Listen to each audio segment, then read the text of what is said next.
mic fixed. Hopefully this works much better. And we're going to go through, okay, you got your shop tab. Now what the heck do you do? And that was the part I didn't go over yesterday, um, because there are some different options which could be confusing or not confusing depending on, and actually the options change constantly, which I've come to find out with this newest iteration, because there's no message to purchase option anymore, which I just found out today because I was like, I'm getting these questions, um, but I hadn't walked through the steps in a while because um, I set mine up a while ago. So your initial step is you hit the shop tab after you add it in there. It's going to ask you to complete your shop info. You put in your address, and then I am in Florida, but it wants the abbreviation for some reason. I don't know why. And then hit continue, right? And the terms and all that stuff, you don't have to click on that anymore because it already basically you clicking that says you agree to them, which is another little quick one less step to click on. And then instead of using Stripe, you check out on your own website down here and then hit continue. And that's it. And it says you're all set, close, right? Well, now what do you do? Well, you add your product and you go in here and add your pictures. And if you haven't noticed, when you add your products, it has specific photo guidelines, which basically has to be a square ultimately. So when you're editing your pictures, make sure it's an exact square, which is going to get you what you want. You put your photo, the name of what it is, the price, description, just like you would on a normal Facebook posting, and then your checkout URL. Now, this is where it gets tricky. If you have PayPal or if you have QuickBooks, if you have all these different kind of things, you can put it in there. Or the way I had mine set up, in which I realized was I had mine set up this way and not the message to buy thing, because I was actually going to set mine up through QuickBooks, I think. But I hadn't done that yet. And I was having people go loop it back to my Facebook. So it's kind of your workaround. If you don't have a website for them to check out in, if you don't have a PayPal or something like that that you want to have in here, just have it loop back to your Facebook. So you go in here and you plug in your Facebook URL, and basically what's going to happen is when they like want to buy whatever they're going to buy, it's going to loop them back to your, or when I hit checkout or whatever the button is. Actually, let's just do it real quick.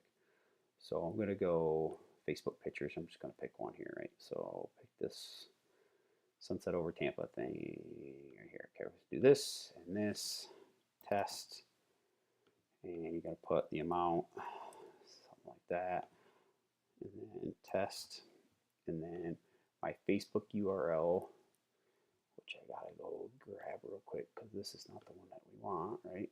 So go back out here.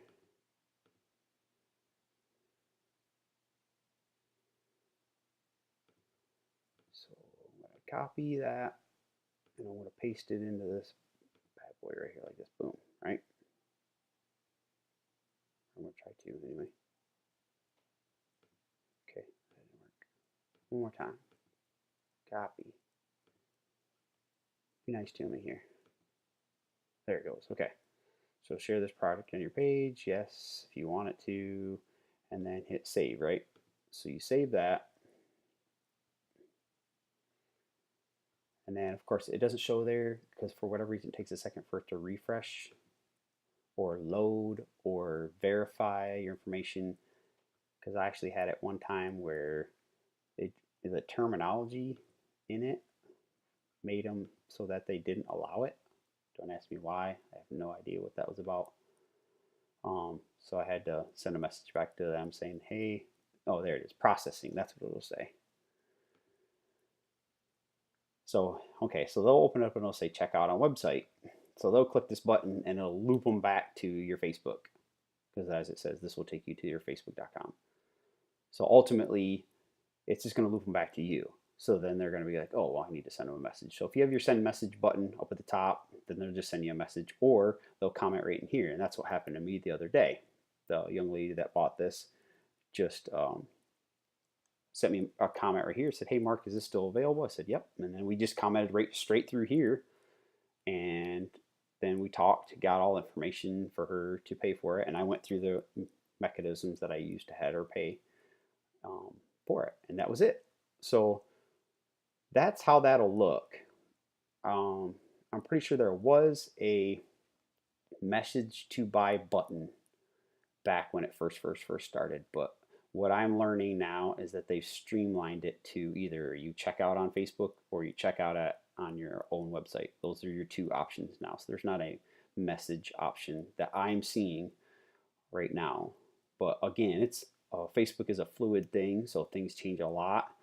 But that's kind of your workaround. If you don't want to link it to anywhere else, you just want to keep them on Facebook, keep them communicating with you without any just payment, without any interaction thing. This is how you'll do that. So hopefully that helps. I got to go back and set all my stuff back up.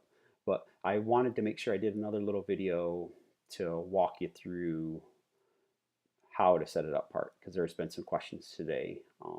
And I want to make sure, like I said, just trying to make it as easy as possible for everybody, see how it was done, walk through the steps, and know kind of what your options are. So hopefully this helps. I'm going to post this to, probably just posted this one to Flip, so everybody can see kind of like the part two, if you want to call it that, of what we're working on to set up your shop. Okay, have a blessed day, and we'll talk to y'all later. Happy painting.